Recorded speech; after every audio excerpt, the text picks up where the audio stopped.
वो एक जल्लाद था। उसके सीने में खून नहीं, जहर दौड़ता था। खानसार को अपना किला बनाने के लिए उसने बस 1 घंटे के अंदर अंदर इतनी लाशें गिराई जिन्हें गिन पाना मुश्किल था। जंगल की पूरी जमीन पर खून और लाशों के सिवा कुछ नजर नहीं आता। बस तबाही और जुल्म ने ही चारों ओर अपना झंडा गाड़ लिया था।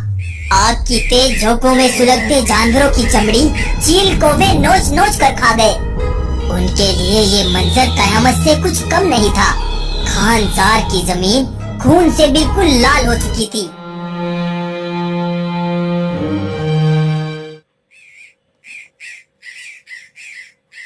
तुम्हारी मौजूदगी में खानसार जंगल की खून से रंगी ये जमीन, ये लाशें गवाह है बहादुर। जान लो तुम्हारा मकसद क्या होना चाहिए। वापस लौटने के लिए तुम्हें जाना होगा बहादुर। चुपके से यहाँ से चले जाओ बहादुर, चले जाओ। दरअसल आज से 3 दिन पहले सत्या खानसार जंगल में अकेला बैठा था। तभी वहाँ से वीर बहादुर गुजरा। अरे ये कौन है? बहुत अकेला और उदास लगता है। मुझे जाकर देखना चाहिए। बड़े उदास लगते हो और हमारे जंगल के भी नहीं हो। कहाँ से आए हो तुम? नहीं रहना मुझे उन ऊंची दीवारों के पीछे। मेरा दम घुटता है वहाँ। वो कहते हैं कि तुम आने वाले समय के राजा हो, लेकिन मुझे तुम्हारी जैसी ये आजाद जिंदगी चाहिए जहाँ अपनी मर्जी से खुली सांस ले सके। मुझे तुम्हारा ये जंगल बहुत पसंद है। जानता हूँ हमारा ये खानसार जंगल सबको उस मायावी पेड़ की वजह से ही पसंद आता है, लेकिन अभी तुम्हें जाना चाहिए क्योंकि तुम्हारे पिता तुम्हें ढूंढ रहे होंगे। ठीक है, मैं अभी जाता हूँ, लेकिन मैं कल जरूर आऊँगा और तुम मुझे अपना पूरा जंगल दिखाओगे। लेकिन सत्या को क्या ही पता था कि कल को क्या होने वाला है। किलों में रहने वाला वो काचा बाघ जिसकी नजर अब खानसार जंगल पर थी, लालच अब उसकी नस नस में बस चुका था। खानसार का एक बड़ा रहस्य सामने आया है। इस राज को अब तक उन सब ने छिपा कर रखा। उसके अंदर एक ऐसा मायावी पेड़ है जो हर साल वहाँ के रहने वाले जानवरों को इतना सोना देता है जिससे वो हर दिन अमीर होते जा रहे हैं। मेरा मकसद खानसार पर अपने झंडे गाड़कर अपना किला बनाना था, लेकिन अब मैं उस मायावी पेड़ को हासिल करूँगा, चाहे उस जंगल के बच्चे बच्चे को ही क्यों ना मौत की नींद सुलाना पड़े। वो इतनी तादाद में अपने सैनिकों को लेकर खानसार पर उतरा जिन्हें गिनना भी मुश्किल था, और वहाँ के रहने वालों को इसकी भनक भी नहीं थी कि उनकी खुशहाल भरी जिंदगियों पर एक बड़ा ग्रहण लगने वाला था। ऐसा कोहराम मचा दो चारों तरफ कि मेरी दहशत से जानवरों के दिल कांप उठे। कांचा के जल्लादों ने खानसार के जानवरों को बेरहमी से काट डाला। जो भी उनके सामने आया उन्होंने उसे खून से रंग दिया और बस 1 घंटे के अंदर अंदर खानसार पर आजादी से रहने वाले बस लाश बनकर रह गए। कांचा ने खानसार के जानवरों पर इतना जुल्म किया था कि कोई उनकी लाशों को ठिकाने लगाने वाला तक नहीं बचा था।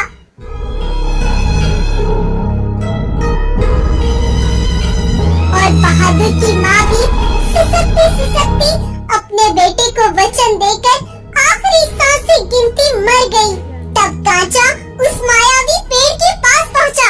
मायावी पेड़ इस तरह से चमक रहा था जैसे आकाश में जुगनू चमकती है। उसके आसपास की बिखरती रोशनी उसे और भी ज्यादा सुंदर बना रही थी। यही है वो मायावी पेड़ जिसकी मुझे तलाश थी। अब इसी की वजह से ही मैं दुनिया की हर ताकत को खरीद सकता हूँ। इधर कांचा ने अपना मकसद पूरा कर लिया था और उधर बहादुर भागता भागता ऐसी बंजर जमीन पर जा पहुँचा जहाँ दूर दूर तक कुछ भी नजर नहीं आता था। मैं कहाँ आ गया? मेरा गला सूख रहा है। मुझे पानी चाहिए। पानी न मिलने की वजह से बहादुर का सर चकराया और वो नीचे जमीन पर जा गिरा। थोड़ी देर बाद जब वो उठा तो वो एक विशाल शेर के हाथ में था। कौन हो तुम? आज तक कोई भी यहाँ तक नहीं पहुँच पाया, फिर तुम कैसे आ गए? उन्होंने हमारा पूरा माँ को भी जान से मार दिया। मैं महल से भागता भागता यहाँ तक आ गया, मुझे कुछ भी पता नहीं चला। शांत हो जाओ, और वहाँ पर पानी रखा है, जाओ जाकर उसको पी लो।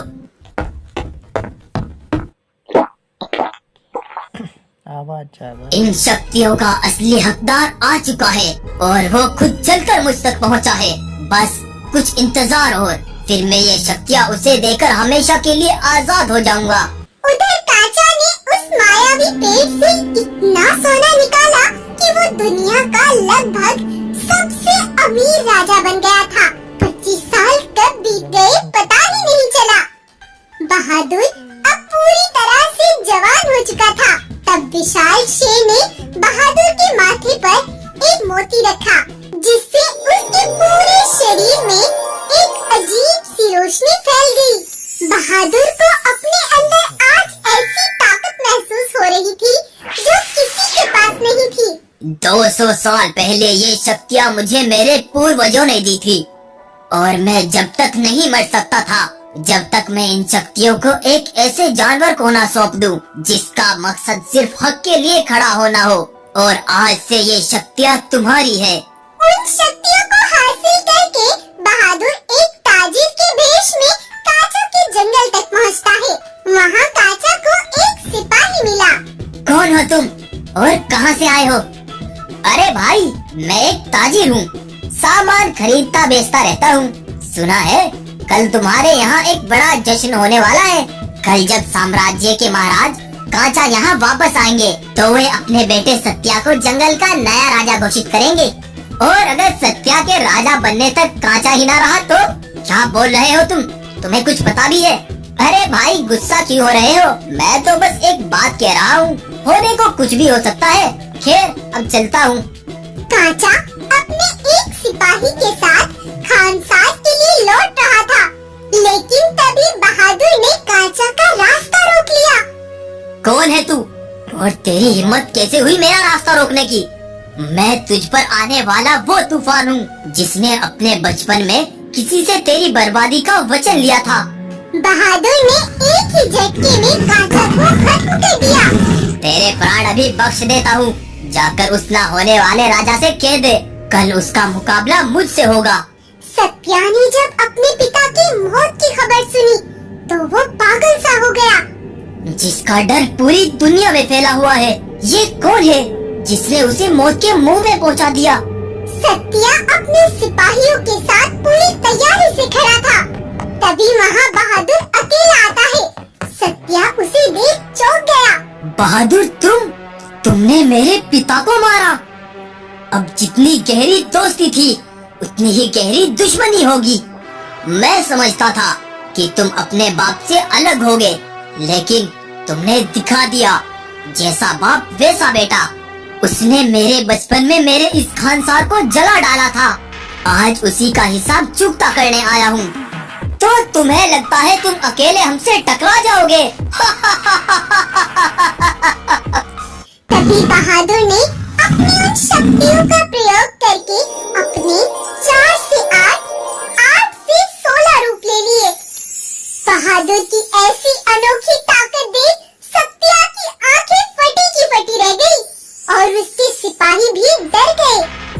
ये तो कुछ भी नहीं सत्या।